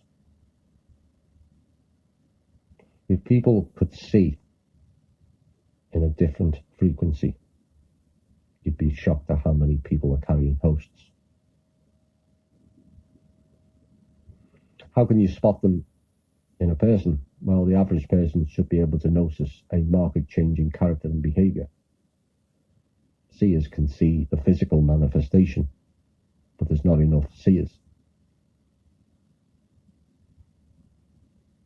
But for those that disbelieve, I will repeat the lines from the verse above. Therefore the dark way of spirits and souls began to go only through the world of people. Hello darkness, my old friend. Well, darkness can be a friend. It can teach you lessons, life lessons. Everything about dark is negative.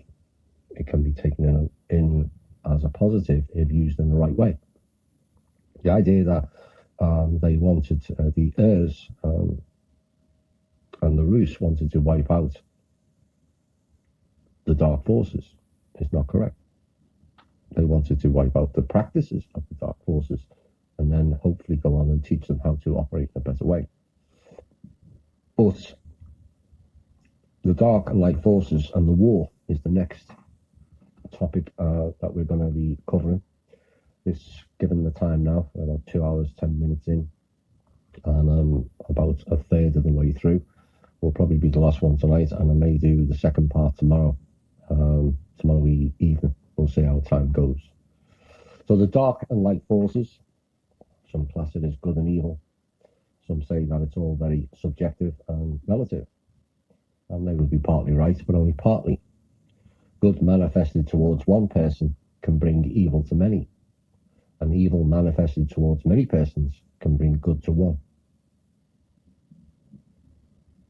The concepts of good and evil are not absolute, but relative. These concepts become absolute ones when they are applied to certain situations and events. Besides, if we take into account the fact that very often evil puts on robes of holiness and speaks on behalf of the latter, it's possible to recognize the true mask of evil only through the deeds. Now, at the pinnacle of dark forces is parasitism. They are a parasitic nature.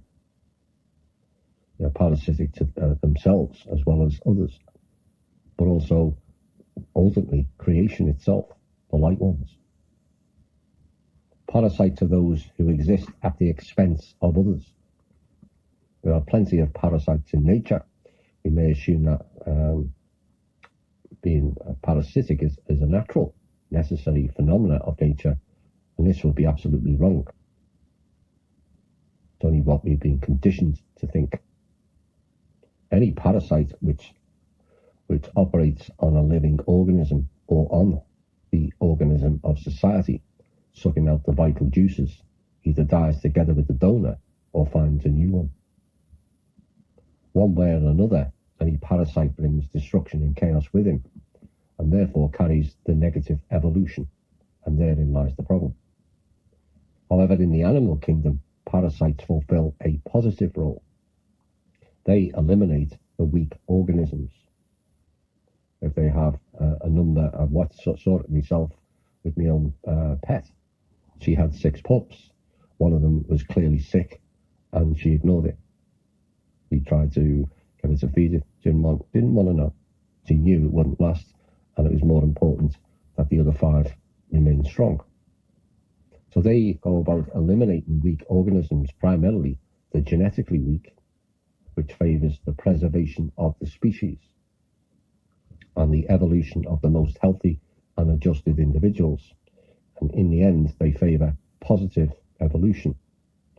Unlike natural parasites, social parasites first eliminate the strongest and healthiest elements of the social organism, thus completely destroying it.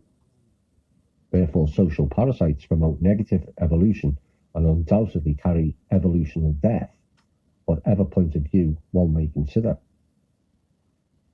Now, according to the Slavonic Aryan chronology, 2,817 years after the day of the signing of a peace treaty, or 2,692 BC, there was a war between Arimia, Arimia, which is now known as China, and the Great Ruthenia, as it was called then, a part of the Slavonic Aryan Empire, which occupied the territory west of what is now known as the Riphaean, or formerly known as the Ural Mountains. Now, the war was very severe and also unequal. However, the Great Ruthenia won a victory over the ancient China, which was known as Arimia. And the victory was so significant and heavy that the Russian ancestors selected the day of the signing of the peace treaty on September the 22nd, according to the Christian calendar, as a new reference point of their history. Now, as I said earlier, the Aryan tribes undertook their first campaign in order to stop human sacrifices and the worship of the goddess Kali Ma. After banishing the priestesses of the Black Mother from the temples, they then returned home. and the campaign lasted 76 years in total, and the Aryan tribes returned to their motherland in 2616 BC. But unfortunately, after they left, the Dravidian and Naga people went back to the old traditions for the reasons mentioned before. Therefore, the Aryans undertook a second campaign, which, due to a number of reasons, took place only 610 years after the first one, which was 2006 BC.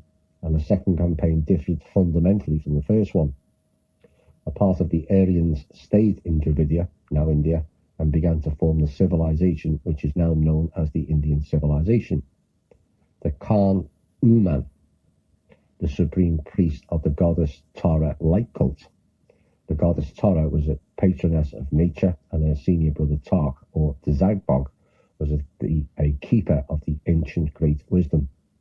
They both headed this campaign and was appointed a spiritual advisor to the Tsar of the forest people. And this is how this event is reflected in the Slavonic Aryan Vedas.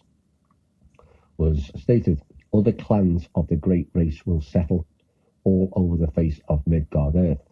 Some will cross the Himalayan mountains to teach the people with the skin the colour of darkness, the wisdom of the world of shine. That's what they were going to teach, the light. So they would stop making frightful and bloody sacrifices to their goddess, the Black Mother, and to the snake dragons from the world of Nav, N-A-V, and to find there a new divine wisdom and faith. So everything is fairly clear here. However, I would like to draw your attention to the phrase, and to the snake dragons from the world of Nav, and how it relates to the Old Testament. First, it mentions the serpent which tempted Eve, and the woman said, the serpent beguiled me, and I did eat. Now, both the Slavonic Aryan Vedas and the Old Testament tell about the serpent, or serpents, manifesting through a woman priestess of the goddess Kale, Eve. Second, according to Slavonic Aryan Vedas, the world of Nav is the name of the world of spirits, the jinns, where the souls of both people and animals continue to exist after death, as well as the spirits of extinct species converted into spirit parasites. Now, this is essentially more commonly known for regular listeners as the lower astral realm. It's not a nice place to be. And it all depends on you raising your own personal development so that your cord is not attached only to the lower astral realm, but the higher realms. This is the Bible's version of hell. All kinds of dark and demonic beings attacking you, doing all kinds of debauchery and whatnot, torture. Now, the higher astral is what's more commonly referred to as heaven. And that comes before you then develop onto the mental planes, where you're completely out of the astral connection, and you only go into there by choice to do certain battle during dream time. But if you're only at the vibration of lower astral, then all your dreams are going to take place in that. And that's why there's so many people who are stuck in the lower astral on personal development develop illness and disease. It's a spiritual development blocking that these dark forces are imposing on us. Once you get onto the mental planes, then things change altogether. You suddenly start developing abilities you never thought you had, where information comes to you rather than information you researching it. Truth comes easier. Discernment comes easier. Some people can do telekinesis. Some people can do telepathy. Some people can bilocate. Some people can heal for both themselves and others. With distance, not an obstacle. And that's what all takes place when you reach the mental planes of personal development. So these spirit beings, their existence without physically dense bodies made the spirits of extinct animals adapt fundamentally to another level of existence, incorporeal, i.e. without bodies, which unfortunately led them to parasitism. Some extinct animals became creature parasites, which devoured the life force of those who luckily possessed physically dense bodies and were transformed into so-called astral animals, which, according to the Slavonic Aryan invaders, dwelt in the world of Nav. That is why the Slavonic Aryan invaders tell about snake dragons, the spirits of extinct species of reptiles, dinosaurs, which many people call dragons to this day. And in all Russian folk tales and legends, dragons were called Zime Goreniches. In Russia and Ukraine, a particular dragon-like creature by the same name has 3 heads that grow back, is green, walks on 2 back paws, has small front paws, and spits fire. This is where the fire dragon comes from. And it's interesting that both the Old Testament and also the Vedic texts mention this fact, and this is not the last one. However, more interesting things are yet to come, and the next part of the text is revealing of what happened after the conquests, and those unable or unwilling to shine the light and wish to dance with the dark. In the text it says, using lies and sinful flattery, they will occupy many lands of Midgard earth, as they have done on other earths. In many worlds in the days of the last great Asa, the war between light and dark, but they will be defeated and exiled to the country of artificial mountains. That place is known as Egypt today. The dark will be defeated and exiled to the artificial mountains, Egypt. When you think of some of the pharaohs that were there, perhaps that makes a bit more sense. Where people with the skin of the colour of darkness and the descendants of the celestial clan who came from the earth of the god Nai, N-I-Y, will live. And human children will begin to teach them to work so they can grow cereals and vegetables to feed their children. Now, during the second campaign, the Aryan tribes defeated the troops of black magicians, the majority of whom were women priestesses of the Black Mother cult. The surviving supporters of the black cult were then exiled to Egypt. Now, this may explain the changes that were going on or ongoing in Egypt around that time, where they started erasing history, eradicating and defacing certain statues of the buildings that were never built by the Egyptians to begin with. Those pyramids are at least 25,000 years old, and the Sphinx was built before them. Now, even some of the archaeological people of today have now worked this out. And the Sphinx has water erosion, and yet that region has had no significant rain for the last 11,000 years. So quite why they keep spinning the nonsense that they were built 5,000 years is completely beyond me. But that is applying logic. Seems they don't apply that. But the reality is, even with our current advanced machinery and technology, we still couldn't build the pyramids to that tolerance level now. Plus the fact, how did they know all the compass points of the planet? Or the fact that Giza is the centre without viewing it from miles above. And it's this type of insane logic that seems to bypass most who have zero critical thinking skills. How can they map the centre on the ground? You can only do it from an overview point of view, which means you have to go miles up into the sky to realise where is the centre, what is north, what is south, what is east, and what is west.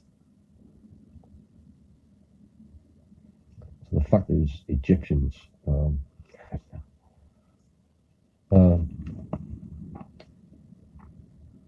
so after the second campaign, the Aryans stayed on and continued to work to changing the Dravidian and Naga people's genetics. And we're going to get into this next. Black magicians were also interested in genetics.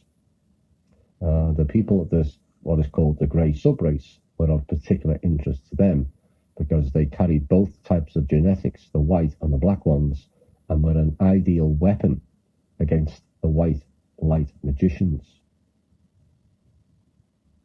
and also against the white race civilization.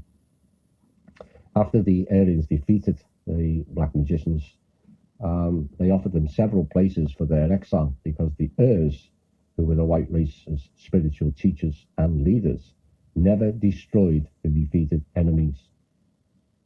It was not the way to be, but tried to help them to follow a righteous way or path about which the Black Forces leaders knew perfectly well. Therefore, they prepared the centres of the future fight against their opponents and secured the support of their followers beforehand. Thus, the Black Magicians created three centres: Dravidia, land of Cush, Ethiopia, and Mesopotamia, Assyria. And the last one was a secondary centre, being in fact a connective link between the first two. Now, at approximately the same time frame, the land of Cush, ancient Ethiopia in the middle of the 8th century BC, and Assyria in the first half of the 7th century BC, began conducting a very aggressive policy towards their neighbours. As a result, ancient Ethiopia conquered Egypt, and Assyria controlled most of the whole of Mesopotamia, continuously waging wars with their neighbours for 8 centuries. So we then had the outcome of that is the cult of the Black Mother was imposed everywhere, however under different names. Now what had then transpired is the majority of them were the people of the grey race. Some of them were of the black race, which is Dravidian Naga, and a small part of the white race who were called the Derelicts, not interested in becoming part of the light. So they began their long journey from Dravidia, India, to ancient Egypt, which lasted for 200 years. Sound familiar about the Exodus? Maybe it was a different type of Exodus. And they moved with their families, all their belongings, through the lands where, unfortunately for them, not everyone received them with open arms. They were unwelcome in most countries.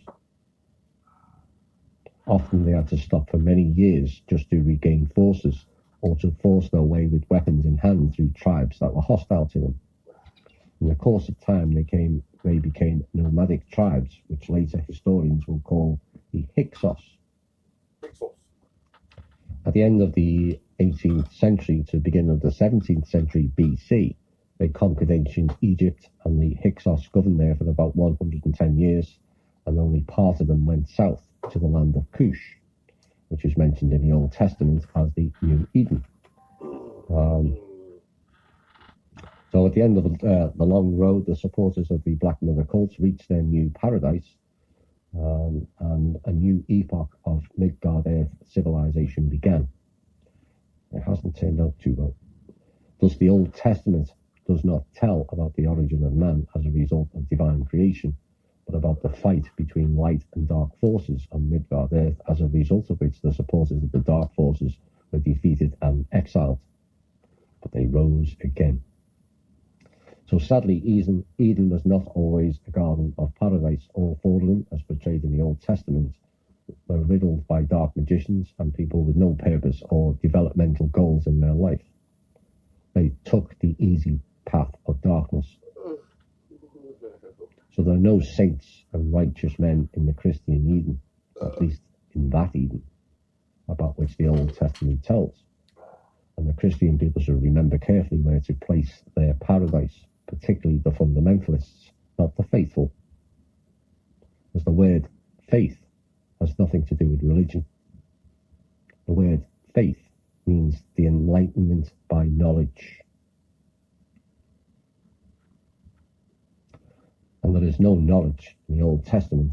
Actually, it can't be. It was written by the dark magicians. Some, nevertheless, might object that if Eden is on Midgard-Earth, it's in India. Now, this will be the last part this evening. It's to do with Isis, Ra-El, and its people. And once again, I'll repeat, it's not a denigration of the people of Israel. It's the political ideology and the dark magic that operates those people. Let us remember that the Old Testament is a version of the Talmud, which is adapted for the non-Jewish people, which in its turn is a history of the Jewish people. This fact unambiguously follows directly from its text. The events expounded in the Talmud do not concern whatsoever the past of other people, except for those events which were borrowed from them. If we consider otherwise, then it turns out that all people living on Midgard earth are Israelites, because Adam and Eve were Israelites. Everyone perfectly understands this, and the Israelites who call all people of the white race Goyim totally disassociate themselves from both the latter and from the people of all other races. Thus, the defenders of the biblical version of origin of man have nothing to say on that particular subject. Now, as we said before, the Israelites belong to the grey subrace, which is an intermediate subrace between white and black races with prevailing white race genetics. Correctly saying, people related to the grey subrace have an insignificant admixture of the black race features. Everyone who is acquainted with genetics, even slightly, knows that a number of features such as the colour of skin, hair and eyes, and the structure of a skull, and the type of exchange processes predominate over the same features of the white race. Therefore, when white and black races mix, the first generation will have most external signs of the black race, including the black skin. Now, before anyone states that this is racism or anti-Semitism, please look at the facts. Like I said, it's not a denigration of any colour or any race. It is basing an assumption based on the facts delivered. In an earlier show of this type, I mentioned the grand experiment about a number of races being brought here in the past for a range of different reasons. It could also be assumed that many were refugees of the Light and Dark War. They were placed in regions of this planet, that was conducive to where they came from. And one of the key stipulations at that time was there was to be no mixing of the different races. Now, this could be determined as can this be determined as being pure racism? Yes. In our current world of political correctness, it appears everything is racist or offensive to someone these days. It leaves people frightened to speak, which only helps the control system. But remember, it was said in the scriptures, Genesis, I think, where it stated the Lord, Anu, who did not like them humans mixing well together and speaking the same language. It made them a threat. So he came down and split them up and gave them other languages. That's in the scriptures. So much for the Lord being nice and divine, it seems. So did we have racists back then? Well, who knows? What is the more likely reason, and the evidence does support it, is genetics. Despite looking alike, all the different people all have different genetics. Some mix, some don't. Take the example of Rh negative blood types, who have to have injections to stop the mother attacking and rejecting the baby. I mean, why would a mother's body attack and reject her own child? It doesn't make any sense unless you apply differing genetics that don't match, like the horse and the zebra can't mix. Now, rarely do you see in the animal world them mating with different types. Why? It's because of genetics, and it's got nothing to do with racism. Now, people may cry at this point with valid reasons, but we're all human. Yes, in essence, but very different humanoids would be my response, with completely different genetics. So it's not possible the Bible is correct that we all came from Adam and Eve. Otherwise, we'd all have the same blood group and everything. We'd all be the same colour. You know, if that was the case, according to the book, we would all look like Israelites, but we don't. Of course, the other example, if we all came from Adam and Eve, it would mean that all of us were a product of incest. You only start with two people. That means we're all a product of incest. Does that make sense? Now, you only have to look at the royals or the bloodline families to see how incest has worked out for them. Most of them are complete half-wits. Ugly manifestations. Look at the Rothschilds and Soros. Rockefeller. They all look the same. They have that same look. The UK royals kept incest offspring who didn't turn out too well, either mentally or physically, were placed in the Tower. Rumour has it the current Queen has a sister locked away there. Many years. So the idea we all came from a product of incest is completely absurd. So back to genetics and the Israelites. The black race were either endowed with or given, which is unsure at this point, black magic, more commonly known as voodoo. I don't know whether it's particular to their group of people or it was introduced. That I'm unsure at this point. But voodoo is powerful and dangerous dark magic and is and was used for occult and cult practices, like in India with worship of the Kali Ma. In ancient times, they were given the knowledge of mixing with white race people. I wonder who gave them that knowledge, which would enhance, well, it's not would, which does enhance the voodoo even stronger by mixing the races. Now, with the addition of the white magic, this was then used against the light forces and the great white race. Now, I don't say that to be racially superior, but that white race was the most advanced evolutionary spiritual race ever on this planet. It's a fact. And so the mixing was used by the dark forces via the black people to weaken the light forces.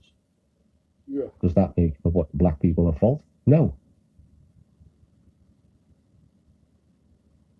And this is from the mixture of white and black race that were cast out of the main Eden in India.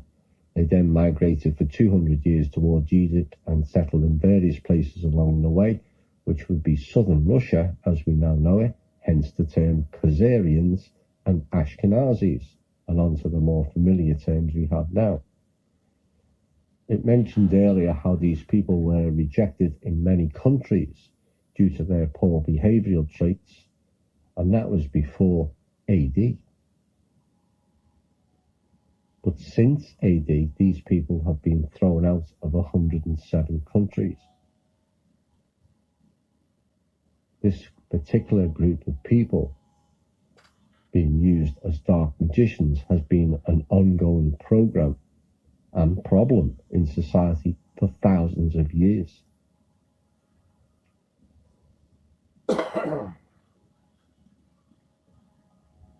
Now, back then, unlike now, they were not called Jews or Jewish. It was not possible.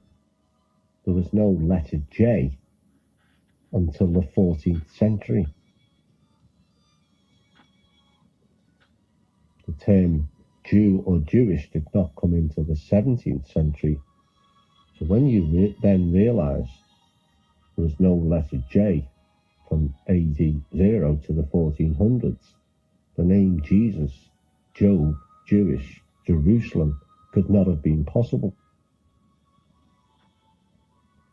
And yet all those names are important people or important regions or important religions. Well, if they're that important, why have they altered the original names?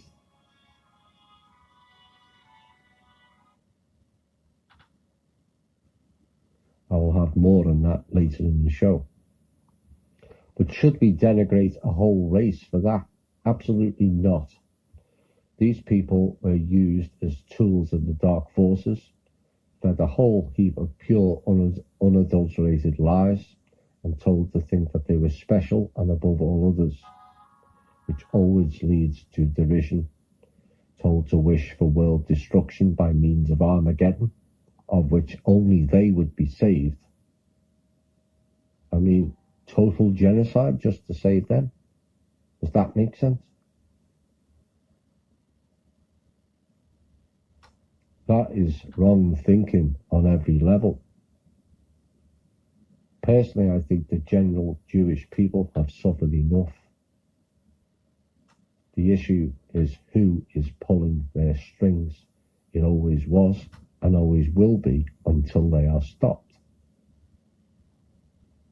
They are being used as pawns on a massive scale by people and beings with a hidden dark agenda.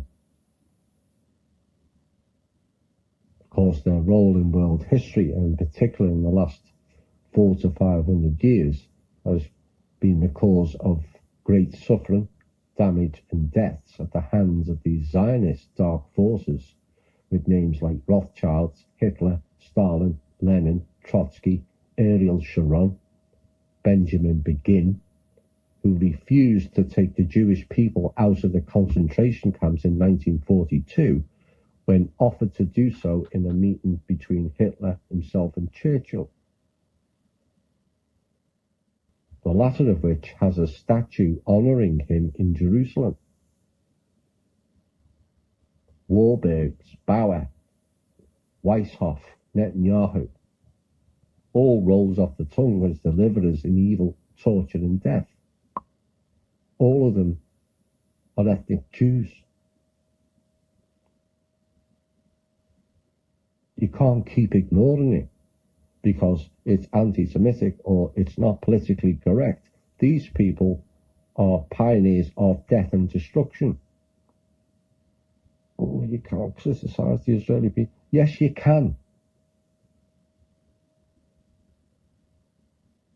These people are not interested at the top end that are running the poor Jewish people into the ground,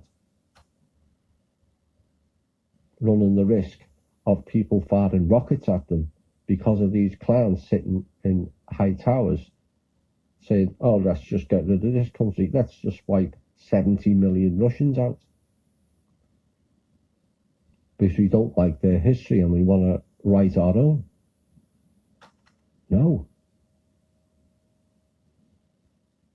These are the same people who took part in or set about creating a new country along with the Balfour Group. Not returning to the state of Israel, but creating it to fit a narrative. With its main centre, a part of one of the biggest lies perpetrated in our lifetime. Israel is a worship of the dark gods, Isis, Ra, El, which, like Al, both El and An mean God.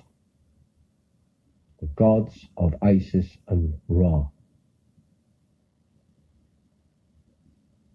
In the last 100 years, these Zionists have destroyed Russia and its history, destroyed the Middle East and parts of Arabia, infiltrated the top levels of Britain with their dual citizens and lobby groups that have totally hijacked not only our political system, but our justice system. They've trained our police force in brutality, but also hijacked our whole financial system via the Federal Reserve. And then via the Rothschild family, who are the closest in DNA to the Draco of any of the bloodline families here, took over virtually every country's bank.